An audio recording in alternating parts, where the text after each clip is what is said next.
حضور اقدس صلی اللہ علیہ وآلہ وسلم کے یہ ان دو مقدس چاچوں میں دوسرے نمبر کے چاچو ہیں جنہوں نے اسلام قبول فرمایا ہے۔ رسول اقدس صلی اللہ علیہ وسلم کے 11 چچوں کے نام آتے ہیں، 9 مشرک رہے اور 2 کے اسلام کا ثبوت احادیث میں واضح ملتا ہے۔ حضرت عباس اور حضرت حمزہ رضی اللہ عنہما۔ حضرت ابو طالب حضور علیہ الصلوۃ والسلام کے چچا ضرور ہیں، شفیق ضرور ہیں، بڑے رحیم اور نرم دل تھے، حضور پاک صلی اللہ علیہ وسلم کی بڑی خدمت فرمائی ہے، لیکن ان کا کلمہ طیبہ ثابت نہیں ہے۔ اسی وجہ سے حضرت رسول اللہ صلی اللہ علیہ وسلم ان کے جنازے میں بھی شریک نہیں ہیں۔ ہم حضرت ابو طالب کے خلاف کوئی لب کشائی نہیں کرتے، انہوں نے رسول اللہ صلی اللہ علیہ وسلم کی خدمت کی ہے۔ میں نے صرف اسلام کے حوالے سے بات کی ہے، باقی عزت، احترام، توقیر، مرتبہ ان کا ہماری نظروں میں بلکہ ہر مسلمان کی نظر میں مسلم ہے۔ حضرت عباس کی زندگی بڑے کٹھن مراحل میں بھی رہی ہے، تجارت میں بھی رہی ہے، رسول اللہ صلی اللہ علیہ وسلم کے ادب اور احترام میں بھی بڑے واقعات ہیں، اور حضور پاک صلی اللہ علیہ وسلم کے بعد تقریباً 30 سال کے لگ بھگ ان کی عمر مبارک ہے۔ حضرت عثمان غنی رضی اللہ عنہ کے دور میں وفات ہے اور حضرت عثمان نے ان کا جنازہ پڑھا ہے۔ میں پوری تفصیلی بات تو نہیں کر سکتا، لیکن چند خاص جھلکیاں حضرت عباس کی پیش کرتا ہوں۔ حضرت عباس رسول اللہ صلی اللہ علیہ وآلہ وسلم کے ساتھ بیٹھے تھے، ایک دیہاتی آدمی آیا، بوڑھا سا تھا، اسلام لایا اور اسے ابھی آداب محفل نبوی مکمل طور پہ آگاہ نہیں تھا وہ، تو اس نے حضرت عباس رضی اللہ عنہ کو اشارہ کر کے کہا کہ آپ چاچو ہیں، یہ آپ کے بھتیجا ہیں، تو آپ میں بڑا کون ہے؟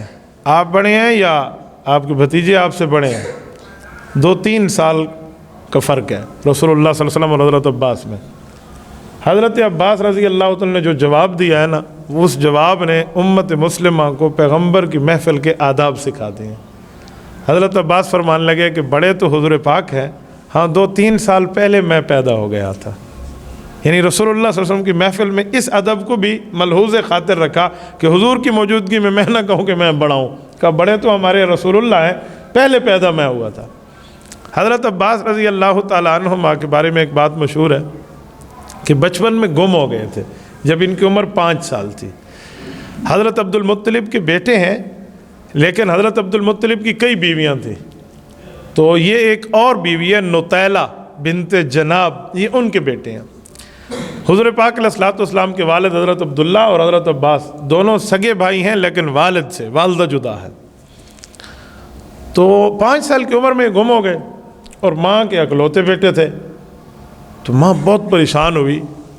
اس نے پھر اپنے پاس دیکھا کہ میرے پاس اس ٹائم مال و دولت کتنا ہے، ظاہری بات ایک بزنس مین کی حیثیت سے وہ بیٹی یہاں بیاہ ہو کر آئی تھی، تو انہوں نے پورے اپنے مال کا حساب لگایا، سونا چاندی اور پوری ترتیب میں دیکھا نا، پھر ایک منت مانی، کہا میرے اللہ اسے ملا دے، میں پورے تیرے کعبے کے گھر کو چاندی کی لہروں کے ساتھ بنے ہوئے ریشم کا لباس پہناؤں گی، یعنی غلاف پہناؤں گی۔